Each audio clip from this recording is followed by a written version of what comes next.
To start, it's not there, but I want to start with something.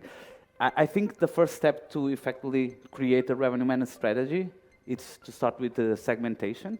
Okay, so segmentation basically it's knowing our product, knowing our clients, understanding if our product it's on the economical side, high end, whatever, and understanding who do we want to sell as well. Okay, going a little bit more to the technical part of good revenue management strategy and focusing on pricing and something important as well. Revenue management, it's not the same as pricing, okay? A lot of people think that revenue management is pricing, and it's not.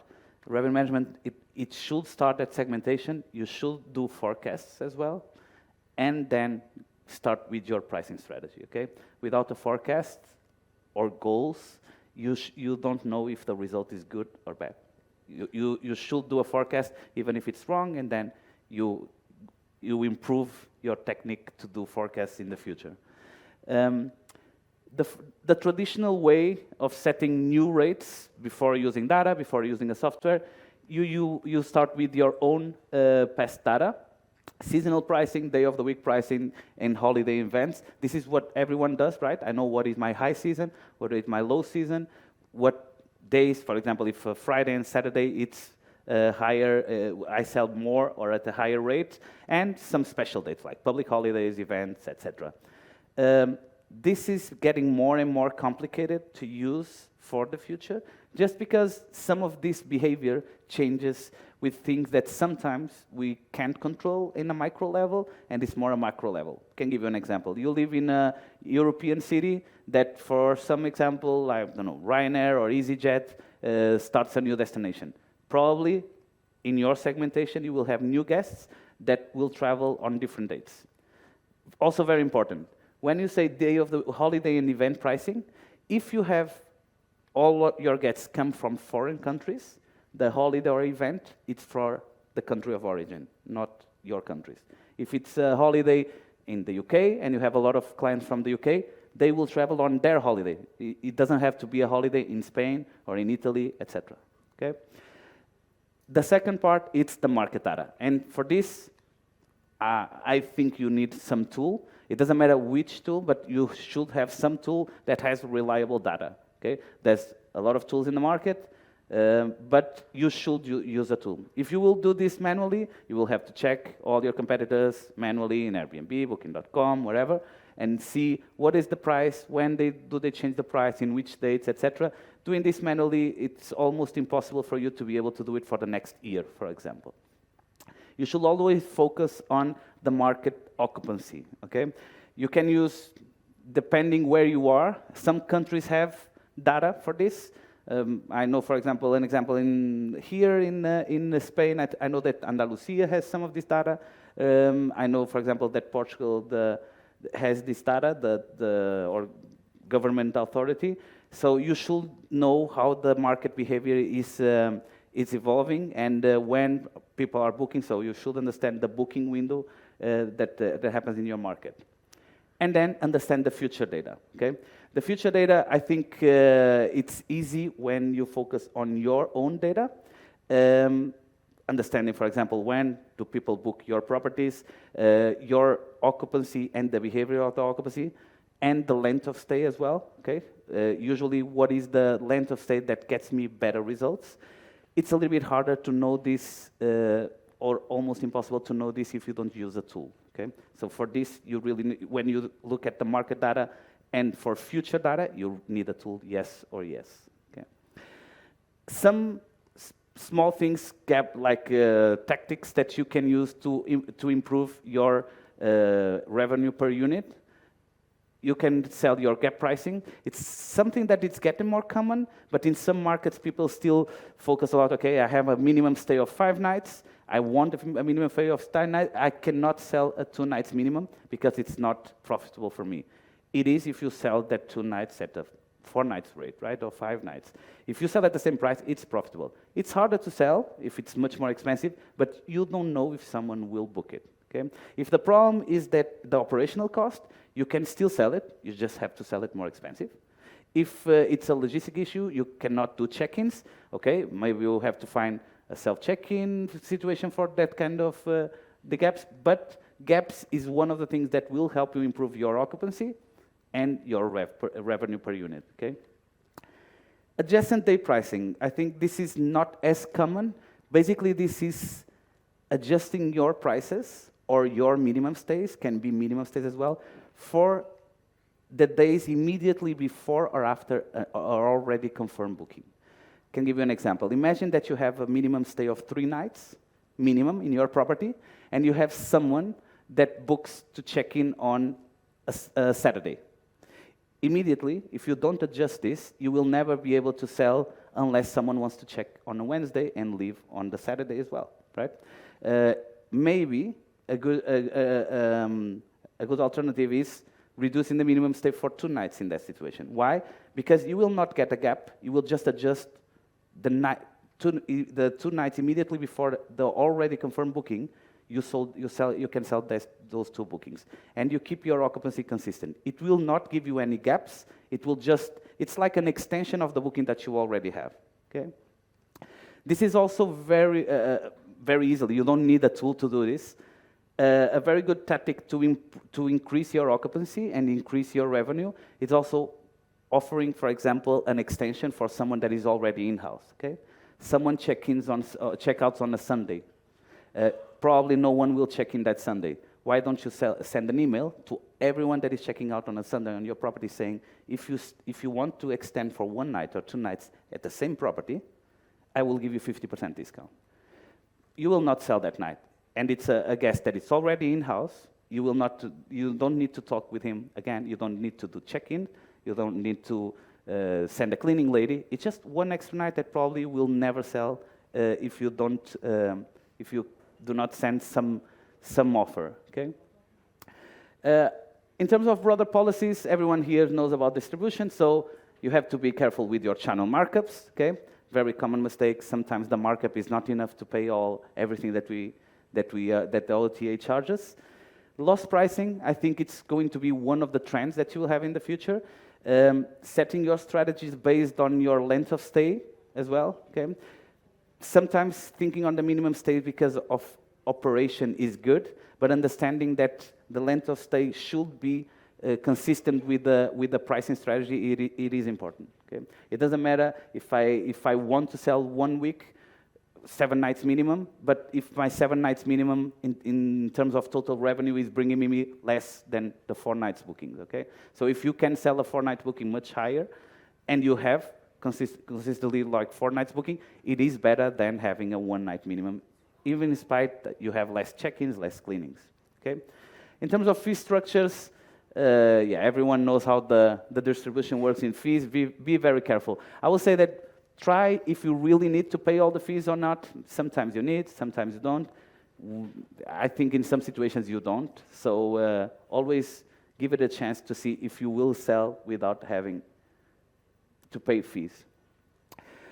Here is the most common practice to setting new rates. So the most common was, okay, I have a certain rate this year. Next year I will increase 5 to 10%, okay? This is very common, a big mistake, and a bigger mistake to your owners as well, because they think that this will happen every year, and the market doesn't behave like that anymore.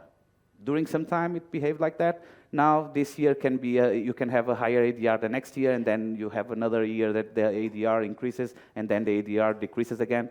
So you should set your pricing strategy and your rates studying the past trends with the future trends as well, okay? So you should study trends, not averages, okay? You should not say, okay, I sold at 100, I will increase 5 or 10%.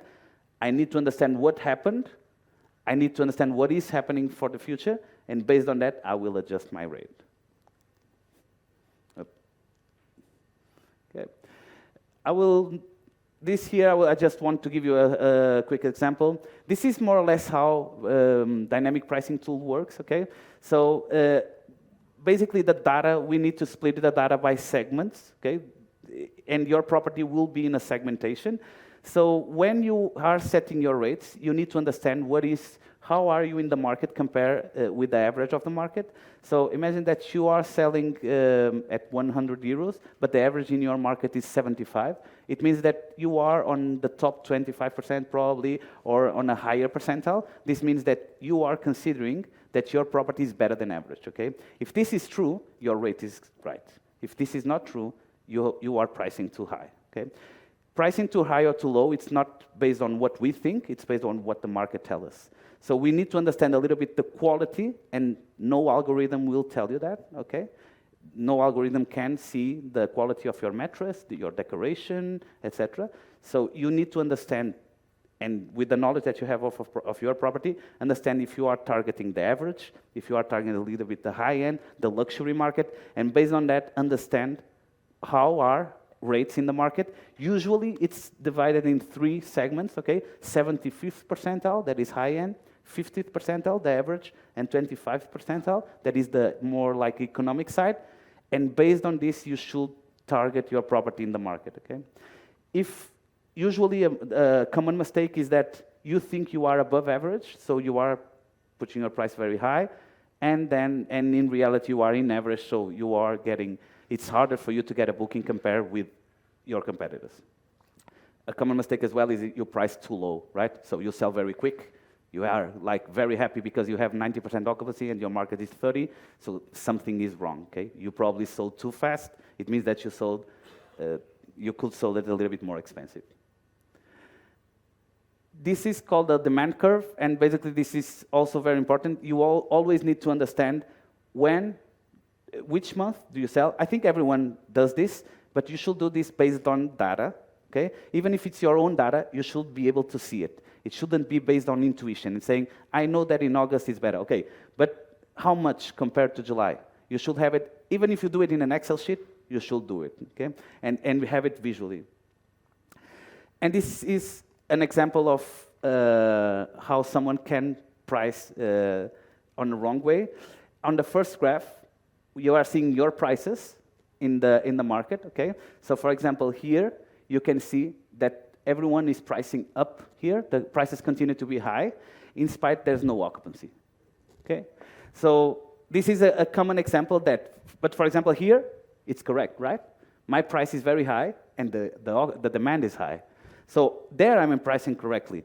On the other side, a lot of people is keeping the prices high, in spite there's no occupancy 2 or 3 days before. It's a common mistake, and to do these kind of things, you need some tool to be able to see the data in real time. And it's here, all this, it seems that 2 days or 1 day, one extra day, extra 2 days doesn't make a difference. But if you have 50 properties, 100 properties, 10 properties, and you sum all these nights, all this extra money that you leave in the table, sometimes it's not because you could sell more expensive, sometimes it's because you don't sell it, and you think that, okay, I didn't sell it because no one sold it, and it's because you are too high. But all that money, when you sum all these nights, at the end of the year, it's a lot of money, okay? So you should do this math per year. If it happens 2 nights per month, you should multiply and say, no, it's not 2 nights per month, it's 24 nights, okay? So how much money did I lose? I will not focus on calendars. Another thing that someone that already starts to grow the portfolio should do, it's group their listings, okay?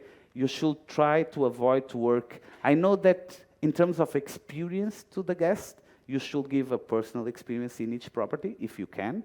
In terms of data, in terms of automating, you should create groups. If you can create groups or clusters, it's going to be easier for you to set your strategy. If you have 100 units and you have to set 100 strategies, it's much different than dividing the 100 units in 10 groups and setting 10 strategies, okay? Because at the end, I know for sure that in terms of minimum stays, rates, and market behavior, it's impossible that every unit is different. If they are in the same area and they have certain characteristics, they will share this strategy, okay? Of course, in terms of experience, completely different. You want to give a personal experience to everyone. That's different. But this is something that you should automate, set a strategy, and keep the process going on, okay? One common question, how can I set in Pricelabs, for example, my exceptions? You cannot set exceptions. Well, you can set everything that is a process, and you will always want that to happen. But if you want to set a rule in any software that is based on what you're thinking in that moment, it is impossible, okay? That's why it's an exception. So one of the things, and it's not in this industry, in every industry, less exceptions, less work, and less error, okay? More exceptions, more work, more chance to get more error. So you should reduce the exceptions. Okay. Managing fragmented calendars. And here it's what I talked about, gaps or about behavior. You should always look and do an analysis to your properties throughout the year and not focus on the high season, okay? In high season, everyone has 90% occupancy, everyone is happy. But you should focus the behavior of certain properties to see if you are losing money with these fragmented calendars. If you are constantly not selling certain days, if the behavior is always, for example, selling the weekends and never the weekdays, maybe you are doing something wrong. Can be the market, of course, but you still can do strategies to try to grow this market and improve your occupancy or ADR. You can reduce prices on certain days. You can, for example, have higher minimum stays for the future. Because if your market is very weekend, all weekends you get a lot of bookings, and you are getting bookings for 6 months in the future for weekends, you are probably losing money. Because if you have all the weekends blocked, no one will be able to block a 5 days or a week, okay? Because the weekends are already blocked. So no one, you have a lot of people checking in on Fridays, no one will be able to check in on Thursday to get out on Sunday, because you already have a check-in on Friday, okay? So be very careful with the exposure of your calendars and how they behave. Okay. This is what I just mentioned. Setting higher minimum stays for the future helps avoid gaps, okay? I know that everyone wants to sell not everyone, but a lot of people are used in certain markets to sell 1 year ahead. Leave those 1 year ahead for the direct bookings, for the repeated clients. Don't sell 1 year ahead with 2 or 3 nights minimum in an OTA, okay? You don't know how many cancellations you will have.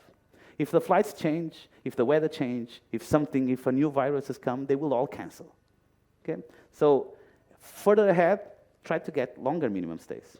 Keep the calendars with the minimum stay open for 5 nights, for 4 nights, for 7 nights, whatever. In OTAs. If you have clients that book 1 year before and they are direct clients or repeated clients, they will still contact you and you can still book it. But in OTAs, if you have usually a minimum stay of 2 nights, keep on 3 or 4 in the future.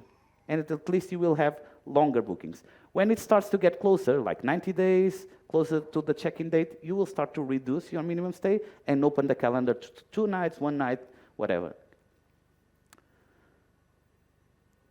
This everyone knows. Multiple updates can help listings active on channels, okay? So using a tool that updates your rates every day will get you better visibility in the main OTAs. And I will not focus on this on the right side, but I want to focus there, okay? Usually, I'm sure that a lot of you only use 2 of that process, okay? You should always forecast, optimize based on the forecast, control if it's working, and then monitor everything and do another forecast. And you should always do this. Usually people don't do the forecast, then sometimes they optimize, sometimes they don't. They do a lot of control, a lot. Control means, okay, I don't have bookings, I will give a last minute discount. That's a lot of control. But then there's no time or patience to wait to monitor. So we don't really know if me reducing manually the last minute was the best option, because we don't give a chance to see the other option. So you should have kind of a plan and do not panic and start to change manually, okay? Because if you panic and you don't follow your initial forecast, your initial strategy, you will never know if it works, okay? You just get panic, you do something manually, you destroyed all all your strategy, okay? If you think your strategy is good, keep to it. If it doesn't work, change it. But change it for the next period, okay? When I say forecast, you don't need to forecast only for a year. You can do this per season. But if you do your strategy for your summer, and in the middle of the summer you start to change everything, you will never know if your strategy was good or bad. You just change it 2 or 3 times. So it's impossible to track the results. And this is the end. I'm open to any question. I don't know, Cesar, if there's a microphone. Yeah. I don't know if anyone has a question. Questions? Thank you, Fausto. We know that Pricelabs gets the pricing information from Airbnb listings. Mm-hmm. But in our case, or most cases, we have a markup, maybe 20% for Airbnb. How can we manage this difference between your data and our prices, which are so different? So we get data from Airbnb, Vrbo, and Booking.com. By default, the listings, right? It's connected to the Airbnb listings to get some visual data. But basically, of course, the data that everyone gets, right? When someone analyzes a market, it's the public data. So everything that is visual, right? The markups are confidential. Avantio doesn't tell anyone that has data how much markup each one of you has in the channel manager. That's private. So of course, we don't know if someone is marking 10%, 15%, 20%, or 30%. We can more or less know that there is an average of Airbnb 15% or Booking.com 80% in some markets, but it's an average. Some people don't mark up, right? Some people don't set the markup. Some people set the markup of 30. So when you are looking at data, you should always think that data includes the markups. Okay? So the cleaning fees, no, because that is clean, that is removed, but the markup is confidential. No one knows. The same as no one knows if someone does a special offer, right? Imagine that you work with Airbnb as an example, and you do a special offer. It's private. No one has that data. Okay? So the data that everyone shares is the data that is the listing price, the demand that is in the market. That data is correct, but it always is based on the public data that is listed, never on the personal data that someone has, unless you are connected to the system sharing the data, of course, right? If you use a tool that is connected to your PMS, of course, that data is based on your own data. So when you set a price in a dynamic pricing tool, and if you want the final price to be 100, you should, and you will increase 10%, for example, as a markup, you should think that the 10% will apply after the price that you are setting, okay? So there's an extra 10%.